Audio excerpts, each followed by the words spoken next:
recommends. Welcome to Richard Recommends Week 6 of the 2013 season. And the first game we have on the list is the Green Bay Packers visiting Baltimore to play the Ravens. I'm going to go with Green Bay. They're coming off losing. They're back. They came off beating Detroit at home. I think I like them to win this game, even though Clay Matthews is out. I think they can still score plenty of points. Baltimore's offense still isn't there yet. They've coming off a couple of not very good performances. So I'm going to go with Green Bay given the 3 points in Baltimore.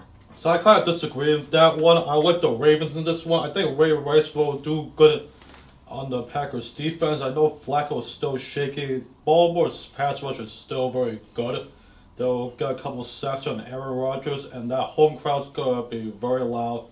This one is a huge game for the Ravens, and I like the Ravens in this one. Yeah, Green Bay is a little banged up on defense, but I still think in the end they'll cover and they'll win the game. I think Aaron Rodgers is still too good, even for Baltimore's defense. The next game on the list is the game being played in Cleveland between the Detroit Lions and the Cleveland Browns. I have to go with Detroit in this game simply because Cleveland's going to have Brandon Weeden. I don't think that he's going to be able to. He's going to have a major problem with the Lions front seven. Had Brian Hoyer been in the game, I would have thought differently, but he's gone for the season. I don't know if the Browns are going to be able to run the football, and with that, maybe make them a one-dimensional team, and Weeden just can't get it done. I also think Calvin Johnson, despite being somewhat banged up, should he play, they'll still score points. I like the Lions, given the 2.5 points. So coming off a tough loss against the Packers, the Lions need some offense. Even if Calvin Johnson is going to play, Hayden's going to be on him.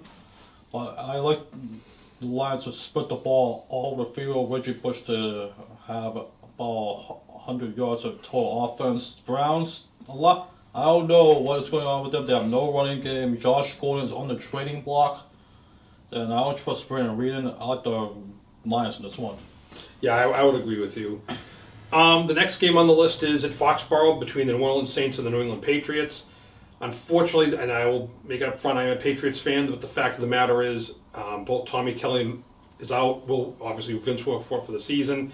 Though I think the Saints do most of their damage with the pass. I think you're going to see them run the football a little bit more this week because the Patriots' run defense is somewhat vulnerable, and I could see the Saints getting a lot of yards on the ground. Patriots are still are up and down in the passing game with their rookie receivers. I just think the Saints will cover the spread and will win the game outright, actually. So as a Pats fan, I will like this game either. So the Saints spread the ball very well. They not only they have good receivers, they also have Graham, which is top tight in the league. They will go to Sproles a lot out of the backfield. The Patriots' offense is still a work in progress. I like the Saints in this one. Their defense is much better with Rob Ryan, who knows how to get after Brady.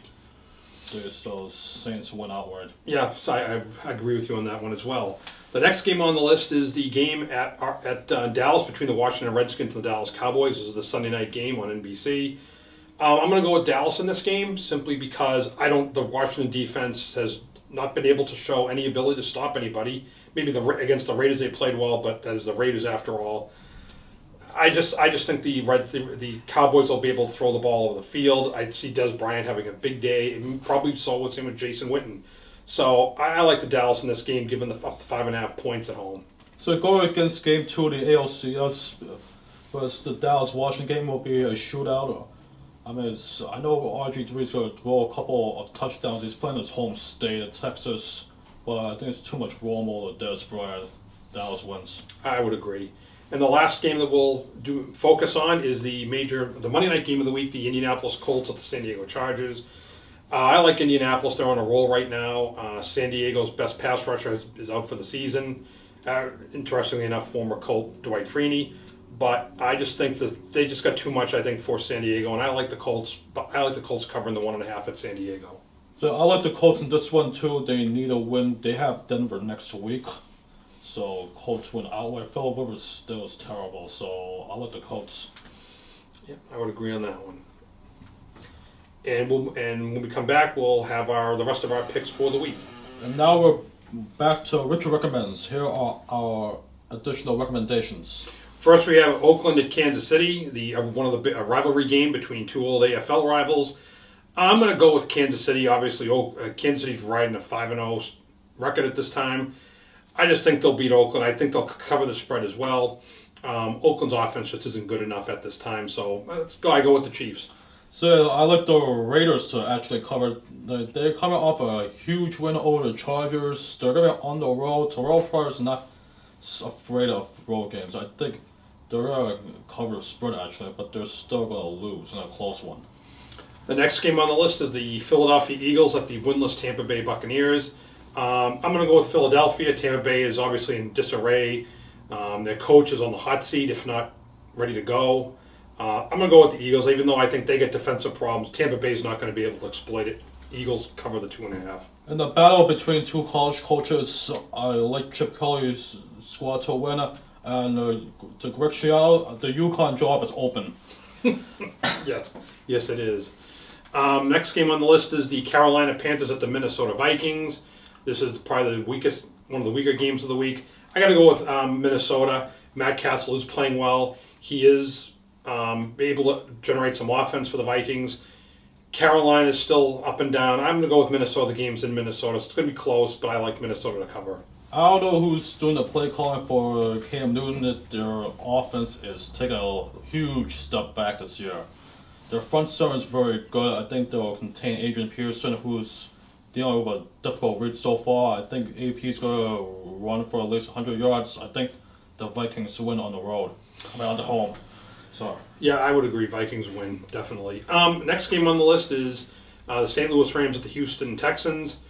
Though I'm not... Matt Schaub is coming into some major heat. Apparently a fan went to his home to heckle him. I still like them to beat St. Louis. St. Louis, I think, is only Jacksonville and is worse at this point. I'm going to go with Houston, although I'm not comfortably, but I'm going to go with Houston. So another number one overall pick that might be on his way out, Sam Bradford, another player that could be on the way out. Like St. Louis has no quarterback, they have no running game, and they have a lot of talent receiver and decent pass rush. I still like Houston this one. They're able to run the ball, and Matt Schaub taking so much heat. I think he'll step up, and the defense will step up. Houston wins. The next game on the list is the Pittsburgh Steelers at the New York Jets. To me, this is the toughest game to pick. The Jets have some injuries. I'm not sold on Geno Smith yet. I think he's getting better. He's still making mistakes. Pittsburgh, despite all its flaws, does still have a good defense, but I think I like the Jets only because they're at home, really. To me, this is a pick-em game for better or for worse. But I'll go with the Jets because they're playing well and they are winning. Steelers still winless, so I'm going to go with the Jets. So Geno Smith's favorite target, Kellen Winslow's out for 4 weeks, and the Steelers do have a good defense, and they're starting to get their running game going with Le'Veon Bell at running back, and I actually like the Steelers in a small upset this one.